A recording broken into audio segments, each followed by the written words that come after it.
Jordan, exciting news. Your old high school wants you to speak at graduation. And they said you could drop up to 5 F-bombs. Not interested.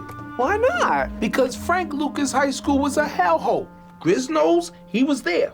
A drug dealer named Campbell, he ruled that school. He wanted me to find a snitch called Baby. Campbell wanted me to cut him open. Oh my, that's very urban. I wouldn't do it. I dropped out and I vowed never to go back to that place. Campbell was actually Mr. Campbell, his science teacher. His science teacher was a drug dealer? That's terrible. Science was my most favorite subject, especially the Old Testament.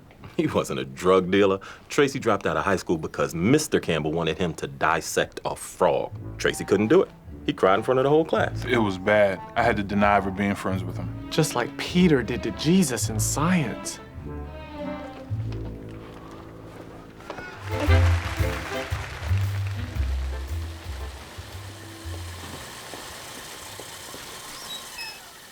Mr. Jordan, I know Mr. Campbell wasn't a drug dealer. Yes, he was.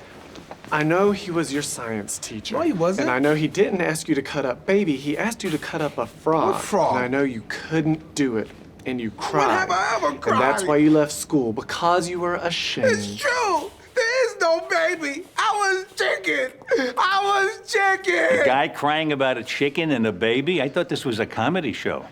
Listen, you know how I can get to Jack Donaghy's office? Yes, sir, 52nd floor. Mr. Jordan, I understand how hard that must have been, but it was so long ago. You can't understand, Ken.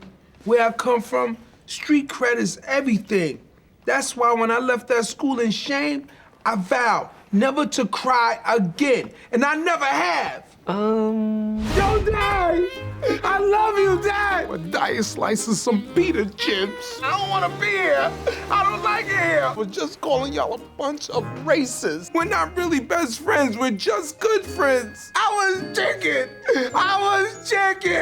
I'm never going back to Frank Lucas High School to be reminded of my greatest failure. Mr. Jordan, I think it's sad that you're still ashamed of that kid. That kid is you.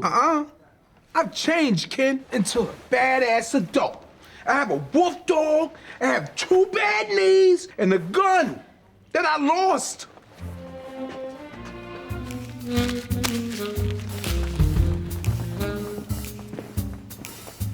Damn, Kay, you know who that was? I don't, sir. Do you? I grew up with that guy. He was the baddest gangster in my class. We called him Mean Steve, but his real name was Steven Killer. Does seeing him in this menial job make you think about anything? Well, if a badass OG like that could get stuck delivering food, how did I get out? Because you're not a bad bleep OG. You're a sensitive artist. You're different. And isn't that a message those kids at your old high school should hear?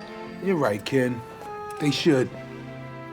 I almost didn't make it here this afternoon, but then a very special friend of mine showed me the way. So I'd like to take a moment to thank Victor Cordova from the Sunoco station on Lenox Avenue. But there's another reason why I almost didn't come today. Fear. Fear of letting people know the real me. I have but one thing to say to all of you. Be yourself. And I'm talking to you clearly, gay kid. Who told? And you, white kid just trying to go unnoticed. Oh, come on. Just be yourself, and I guarantee you, every single person in this room will one day be president of the United States. Thank you. Tracy, before you go, I have a special surprise for you. Okay, but I'm allergic to horses. It is my pleasure to award you this honorary diploma. Congratulations. Take a breath, Mr. Jordan.